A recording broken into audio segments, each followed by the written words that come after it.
Jimmy Stein's roster countdown rolls on.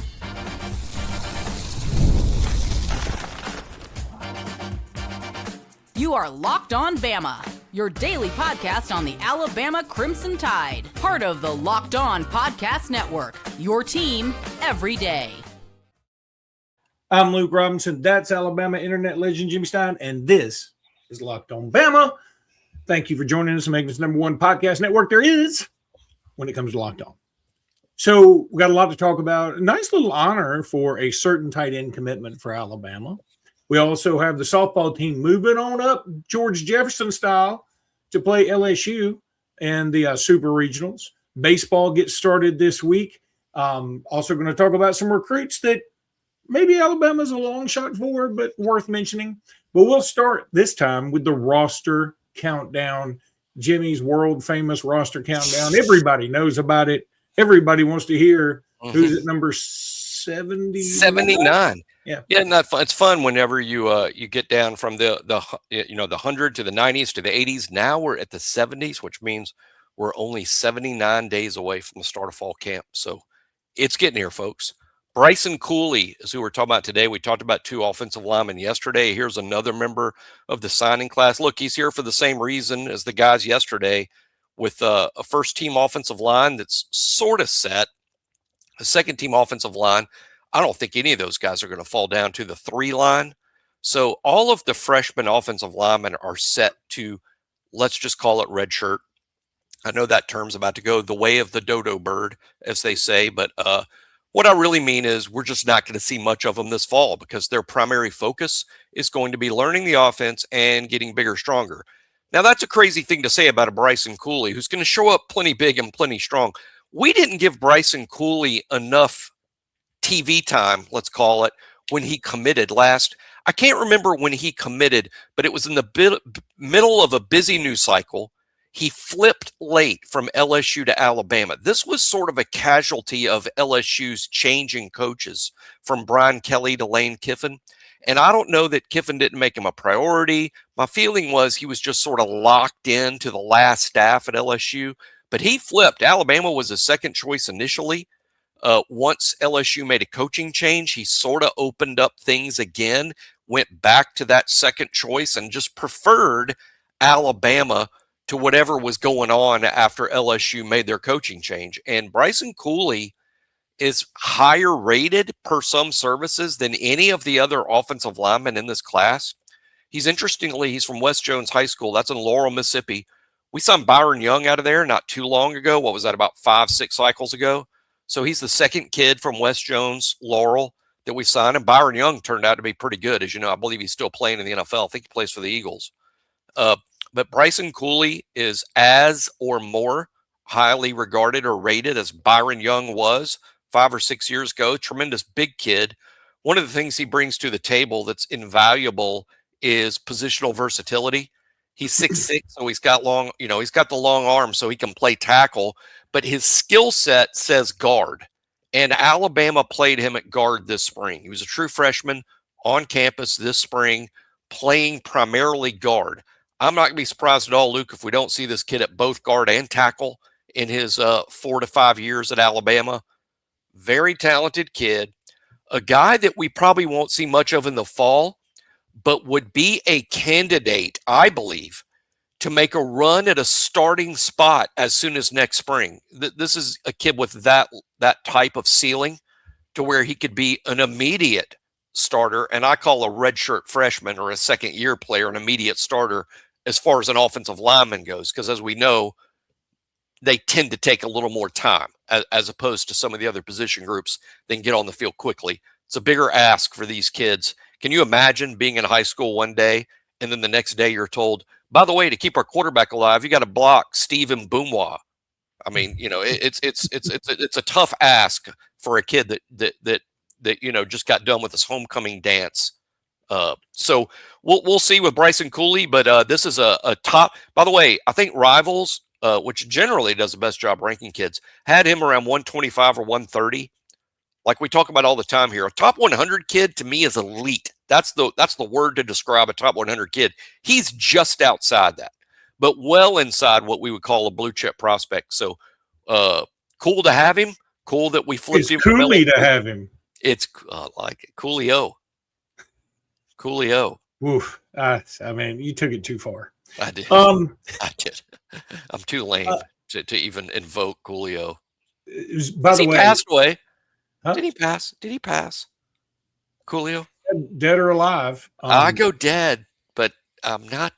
I don't think Coolio's dead. You wouldn't think so with his age, but I think Coolio's dead. I think my production assistant's working on it over there.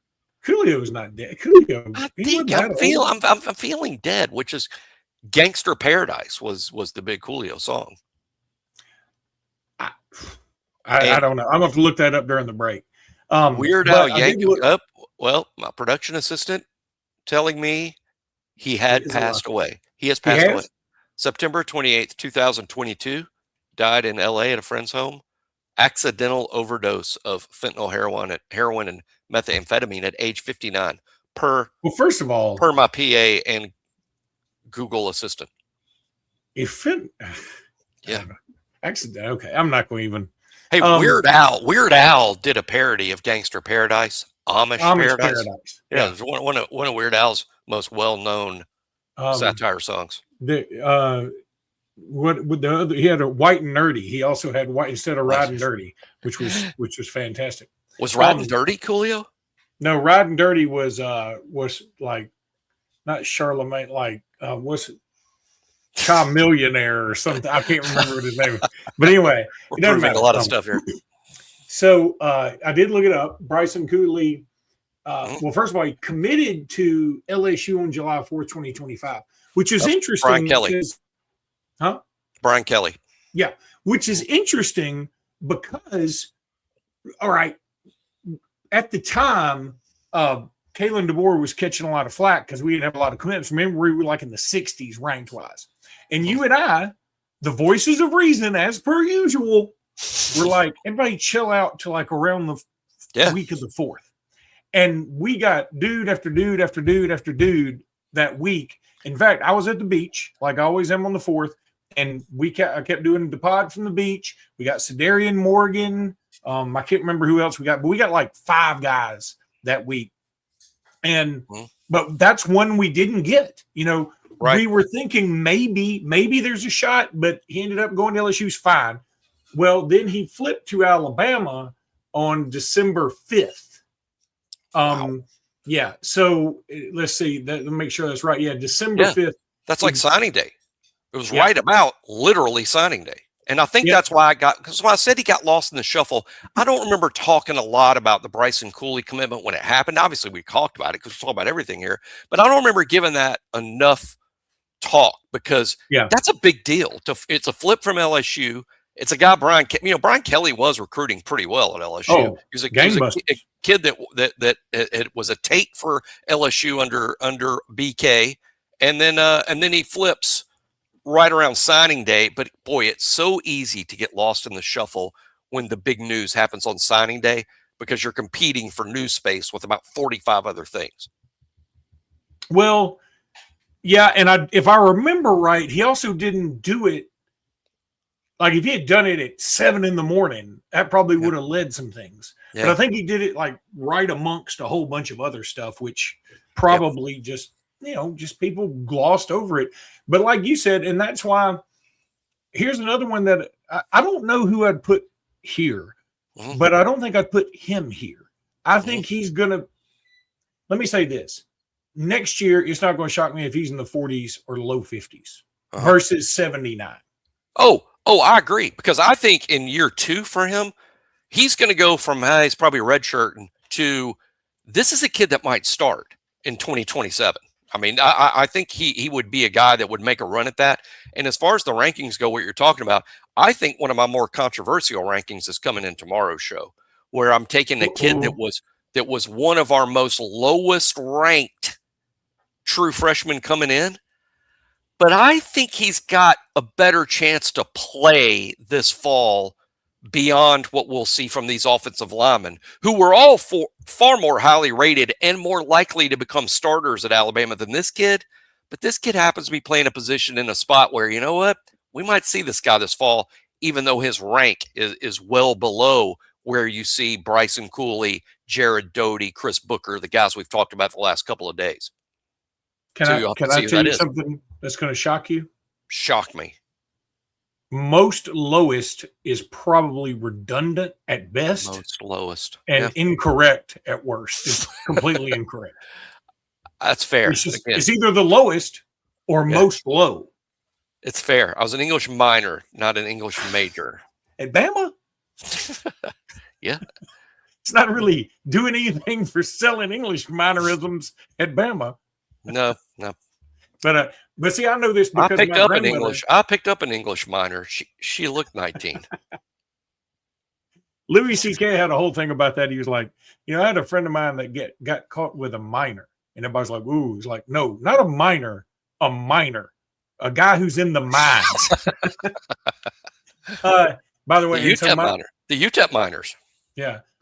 That's not exactly how the joke went, but I had to clean it up for you. So my grandmother was an English teacher. She was from old school Selma, Alabama. And she big time English teacher. And like everybody from LA City had her that's like 25 years older than me, had her for English. And I learned a bunch of stuff from her. I also learned when I stayed at her house, she made me chew 50 times no matter what I was biting. I would bite English peas and she would count my chews. I was like, I have nothing. That's just foam. I mean, what do you want me to do? FanDuel should do like an over-under number of chew. Now I eat like a duck. I barely even chew it. I just swallow it whole. Glad she's not around for that. Yeah, you'd be in big trouble, pal. I would be in some big trouble. I'd be scared to death because she'd be 140, I think. But the NBA playoffs are here, and every possession matters. If you're looking to get even closer to the action, FanDuel has a great offer for you to get started. Right now, new customers can bet just $5 and get 150 in bonus bets if your first bet wins. That's right. Turn $5 into 150 in bonus bets just for getting started. I like using FanDuel during the playoffs because everything I need is right there in one place. You can check stats and trends and matchups for making your picks. Look, go check out the website, FanDuel.com. Just go to FanDuel.com to get started because you know what Jimmy Stein guarantees. At FanDuel, you can play your game. FanDuel, big time NBA betting spot. Oh, man. You got strong feelings about the NBA and you want to bet your American dollars, there's a good place to go. I wonder if you can bet Bitcoins. I saw somebody talking about Bitcoin the other day, like nobody really knows what to do with it because most people are like, that's not even real. I don't want to screw with it. And they have a point. And then other people are like, yeah, but it's making a bunch of people a bunch of money and I need to know how to get in on it. And like, that is also a good point. So it's not real money, but it's kind of real money. So you lose me when I need to use my real money to buy your fake money. Yeah. That's where you lose. That's where you lose me. That is. If I could go to him and go, here's 6 Luke bucks, I'd like 5. I'll take 4 Luke bucks and that case of beer. Will this 4 Luke bucks buy me this case of beer? No, it will not. No, it will not. Give me a change for a Stein half quarter. That's all it would be. All right. Look, go to lockedonbama.supercast.com. It costs you $5 a month or 8 Luke bucks.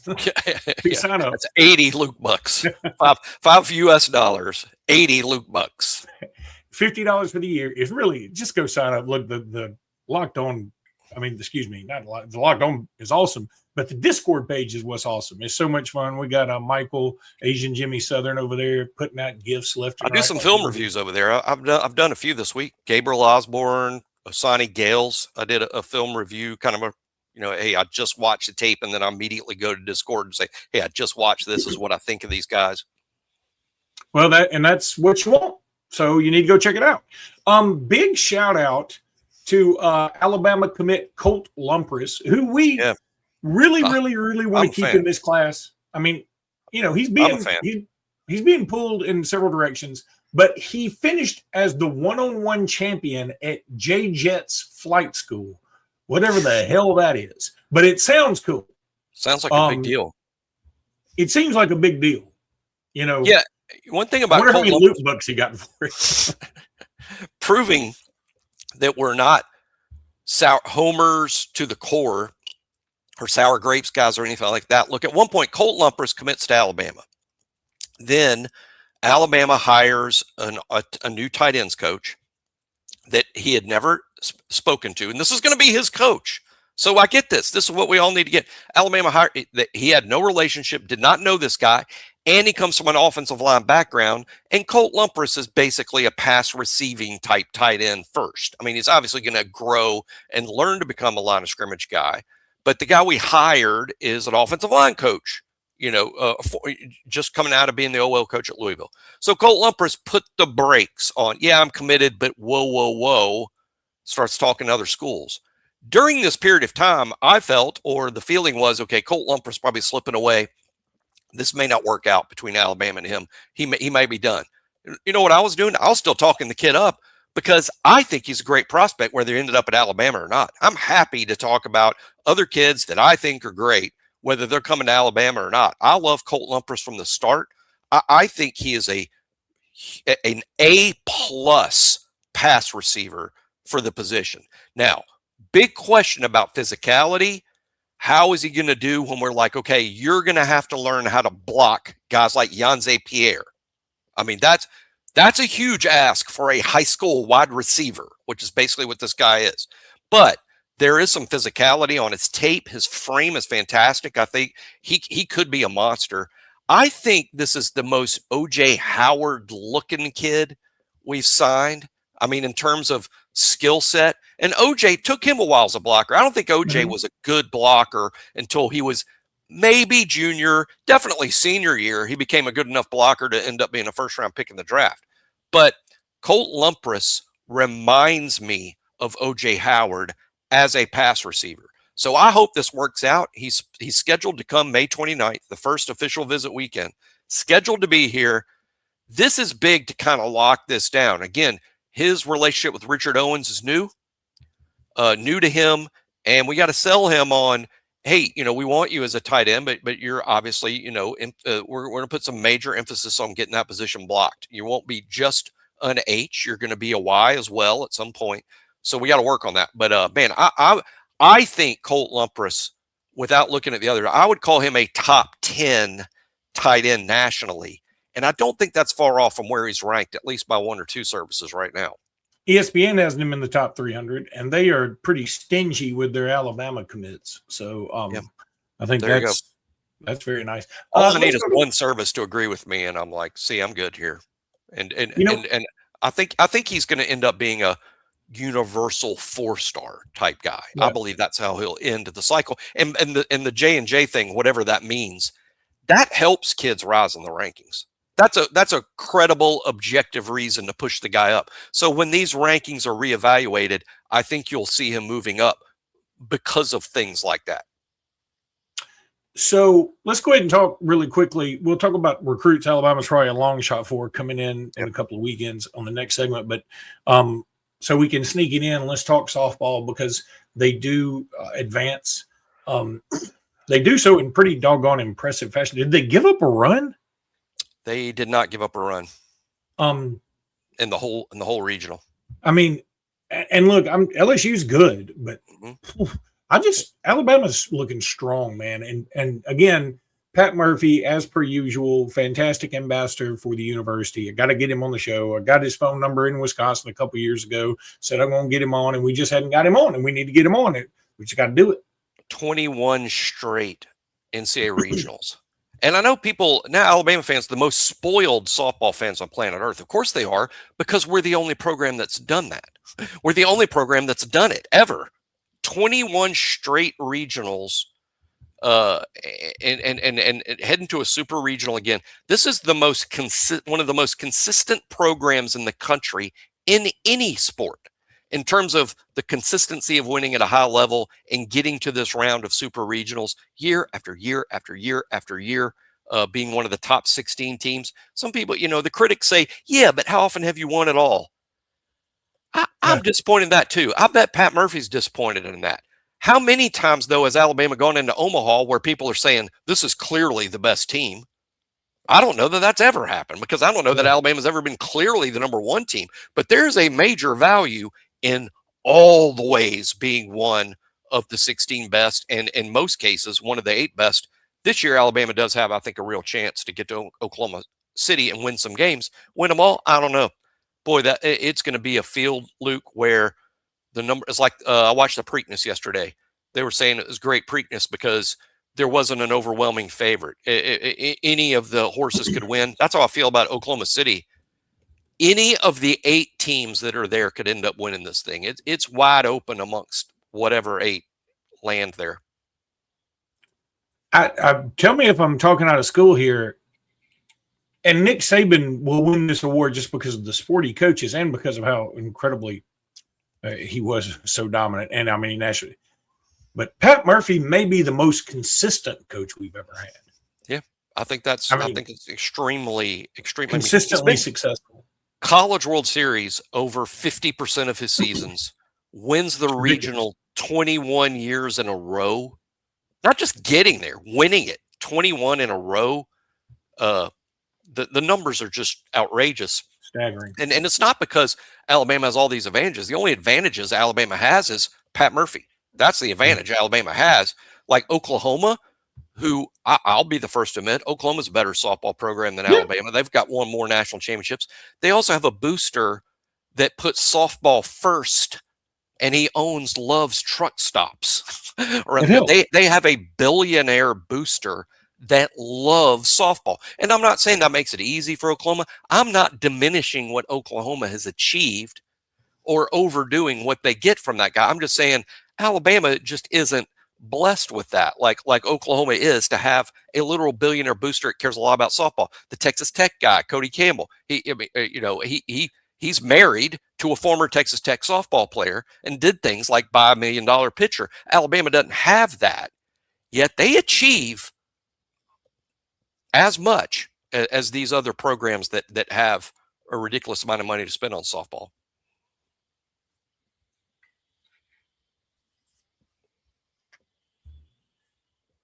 So let's talk now about some of these guys that we think Alabama's not going to finish first for. And you say, why do you bring them up? Because there's still a chance. I mean, there is still a chance. There's a chance. Get them on campus, there's a chance. And some of these are going to hurt your feelings because the Monshun Sales one hurts my feelings. Hurts my feelings, too. I was so excited about Monshun Sales and still am. I'm excited to get him on campus and let's see what happens. By the way, this kid himself, with his own words, major pushback on his own Instagram about being RPM'd or crystal balled and all these predictions. Seems to have upset him to the point that he dropped an F-bomb or two in Saban style, let's say. Monshun, not kind of kid, I can tell you that. Yeah, exactly. He should be a guest on our show. He'd fit right in. I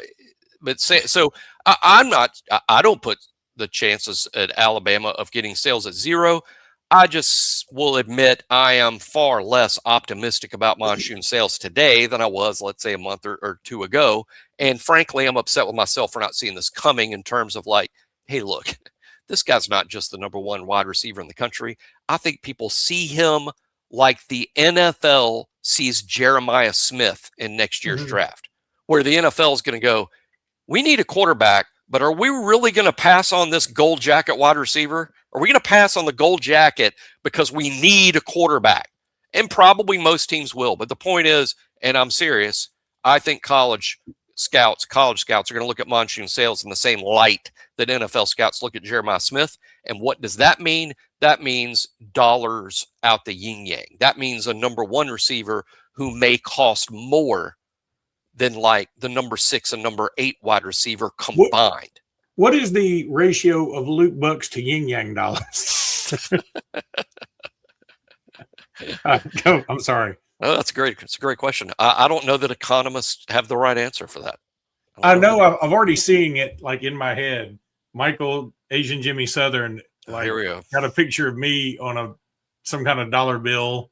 It's like some worthless dollar bill. It's like the lira. Well, anything will be better than the me he put on Jabba the Hutt the other day. Oh my gosh. That's him doing me frozen Han Solo. Somehow I look fatter than you in the carbonite.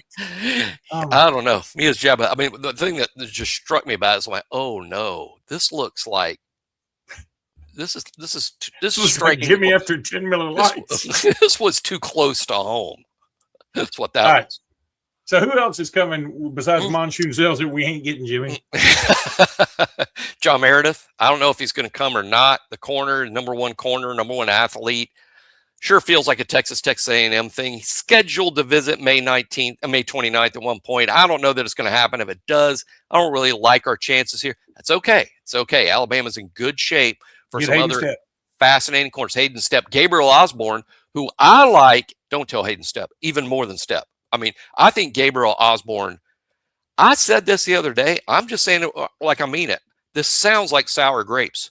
Gabriel Osborne's tape is better than Meredith's. That's what I think. Now, when people say, that's just crazy, you know where all these kids are ranked? Well, just point to the NFL draft where, I don't know, let's say the Miami tackle was number one on most everybody's board. And someone else somewhere of the 32 teams was saying, I like Proctor more than that guy. Mm-hmm. That's what I mean when I say I like Osborne more. I realize that's going to be a minority opinion. I just do. But anyway, Alabama's in very good shape for other corners besides John Meredith. I also think Alabama's a long shot for who else coming that weekend? That Hiller's not coming. Let's see. I'm Fred Ards, Donovan Moore. Ards and Donovan Moore. Thank you for reminding me. Ards, I love. Now, here's a kid I love as much as any edge or outside linebacker prospect in the country. And you and I felt good about him a few weeks ago. Yeah. He just seems to – it just seems like when he shuffles his likes and his board, Alabama is always second. Like, I love Alabama, but I like Florida more. Then all of a sudden, he's like, I don't like Florida anymore. I like Texas A&M, but Alabama's second. Yeah. I think we have a real chance at Ards, and I do expect that he'll make it to campus and we'll get an opportunity to pitch him. But I don't think it's going to happen, and I'm so disappointed because I love Ards. I'll cry a little when he commits to somewhere else, but I think that's coming. The other one, Donovan Moore. Look, he's an Auburn guy, and I doubt he actually makes a trip to Alabama, but he may. He's been open. He's been open to visiting and listening to Alabama, but he's an Auburn guy. And I know that frustrates a lot of people out there, especially Luke, but I'll just remind y'all that get especially frustrated over this. The Alabama-Auburn thing, when kids are such fans of a school, this tends to work out for Alabama more than it works out for the other guys because more of these kids are Alabama fans.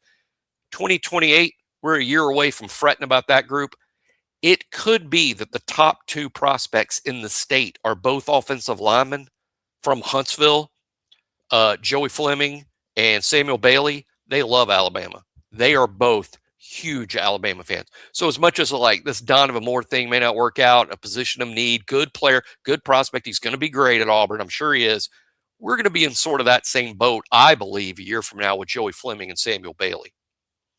Yeah, and look, they're probably going to get him, and I think Auburn can probably throw a lot of money at him too this year, just based on I looked at their Big Cat weekend. Nobody can really say who's great and who's not, but they had their Big Cat weekend, I think, this weekend, and you know it wasn't a star-studded event like back in the day. It has been in the past. Now again, I'm not saying all those guys aren't going to be good. I'm just saying there are a lot of high 3 stars in that thing. So my guess is somebody like Donovan Moore, Auburn ain't losing him. Even if he did like Alabama and flirt with Alabama, which I don't think that's happening. I think he's going to Auburn regardless. I'm just saying I don't think Auburn could afford to lose him PR-wise. Their Big Cat weekend seemed to me like a lot of American pumas and less African tigers and lions. And who are the biggest cats? The biggest cats, I think, are in another continent. But these are more like the American lion, which is like who says puma? Does somebody walking through the woods and sees one of those things go, oh my God, a puma? Do people say that? Is it puma or puma? I always thought it was just. I'm glad I don't have to say it. I'm glad I don't have to holler it. I don't think I would. I'm not sure what I would holler. It wouldn't be anything starting with a P. It would be Yeah, I mean, more. I don't even know where. I don't think we have pumas. I think we got bobcat. You know, that's the thing. You know, I told you. I said this the other day. Mountain lions in the U.S., not in Alabama. I don't. We believe, Americanize everything. You know, like in Britain, they had League of Extraordinary Gentlemen. We have Super Friends. You know, like you got the Peruvian puma. We got a bobcat. We took the most average name and put cat on the end of it. And that's how creative we are. And we normally do overdo, like, you know, when you win those World Series, world champions. Well, really, this was 30 American teams. I mean, I assume they're the best team in the world, but I think that's fair. I'm going to be honest with you. I think that's fair. I think the Super Bowl champion is certainly the world champion. The Super Bowl champion is the world champion. Well, you don't know. Yeah, we do know. We do. We know. Well, they might not beat the Oklahoma City Thunder may not beat, the French national team, but that's not apples to apples. That's apples to oranges. Yeah. So, what is this? La Pomme, is it apple? POMME? Okay, it doesn't matter. All right. It's going to do it for the French lesson and English lesson we had in this. You have French cousins. Lesson. You have French cousins. So I do have French cousins. And I got one of them who went to clown college and is a literal clown. A mime. He is. I can't wait to talk to him about the school of mimes. We had one right here in America. Stole one of your punters. He just fake funnied every time. All right, that's going to do it for today's pod. We'll be back tomorrow morning. Until then, roll tide, everybody. Roll tide.